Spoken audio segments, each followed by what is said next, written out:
Bravo, Tricia Heavy.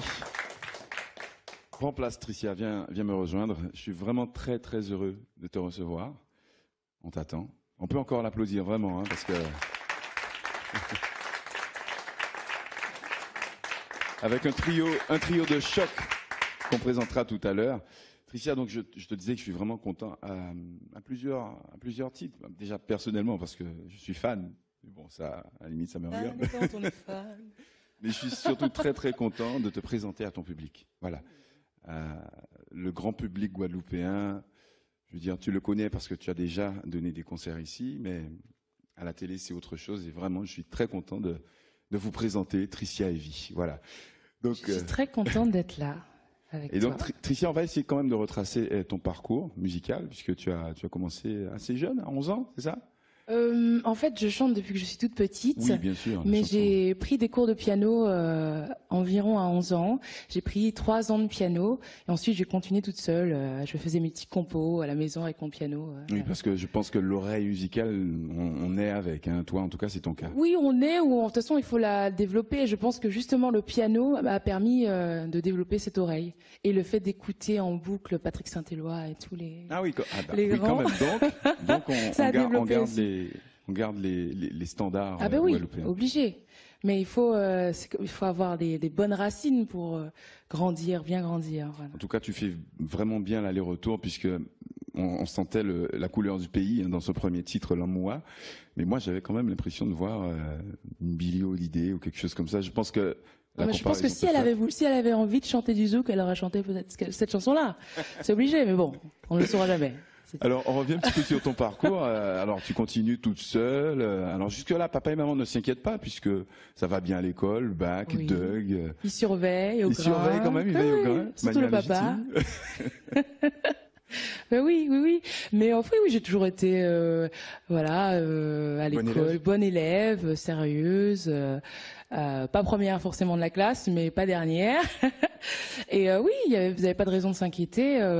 Mais c'est vrai que quand la musique a commencé à prendre place dans ma vie, c'est quand je suis partie en France pour faire ma licence de biologie.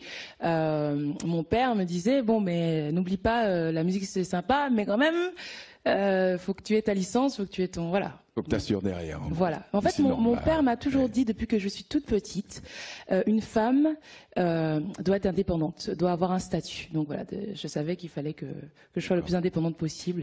Mais quand même, on a l'impression que quand tu montes dans cet avion pour aller continuer tes études, la vérité éclate au grand jour. Hein. Tu as envie déjà d'être chanteuse. Alors. Étonnamment, j'avais passé un concours de chant avant de partir de la Guadeloupe, un concours qui s'appelait Groove Créole, et j'avais gagné la finale. Et à l'époque, j'avais joué avec le Caravane Junior. J'avais chanté un morceau de Patrick Saint-Éloi. Et je me rappelle à la fin du concert, j'ai couru dans les loges et j'ai dit à l'organisateur, c'est ça que je veux faire de ma vie, parce que j'avais eu c'était énorme quoi. Puis finalement, rien ne s'est passé derrière. Donc je suis retournée à mes études et tout, mais la graine avait été semée, cette envie de... Et puis ça a mûri en toi, quoi. Ah oui. Et puis ensuite j'ai rencontré des musiciens. Justement, ces rencontres, j'ai l'impression que ton parcours musical, il est jalonné de très très belles rencontres. Très très belles. Mais c'est arrivé tellement vite tout ça. Oui, mais en fait c'est arrivé... dans le bon sens. C'est-à-dire, c'est arrivé au bon moment. Voilà. J'étais prête pour ça. Parce qu'en fait, on a des chances dans la vie et il faut les saisir, il faut les transformer, il faut travailler derrière. Et voilà, c'est arrivé au bon moment. Et puis, j'étais passionnée par ça. En fait, le premier groupe de jazz que j'ai vu en concert, c'était le groupe de David Facker. Ah ben tiens. Jazz on Begin. C'était au Duc des Lombards.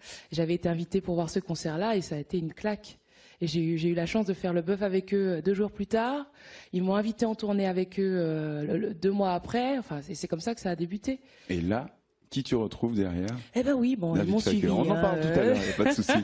Mais c'est vrai que ça fait 7 ans que tu es parti, c'est ça? Voilà. Et pendant ces 7 ans, il y a eu vraiment une ascension, mais fulgurante. C'est assez exceptionnel. Ça fait pas peur un petit peu quand même? En fait, j'ai commencé à avoir peur quand, enfin une appréhension quand j'avais mon agenda et j'avais déjà des dates pour l'année d'après. Ouais. Ça se dit mais en fait on a déjà l'année préétablie, ça fait bizarre. Ouais.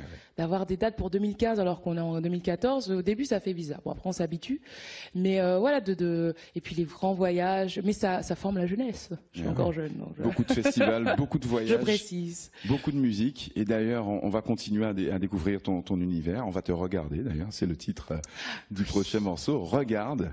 Oui. Voilà, donc tu poses ton micro tranquillement, tu rejoins tes acolytes sous les applaudissements du public bien sûr.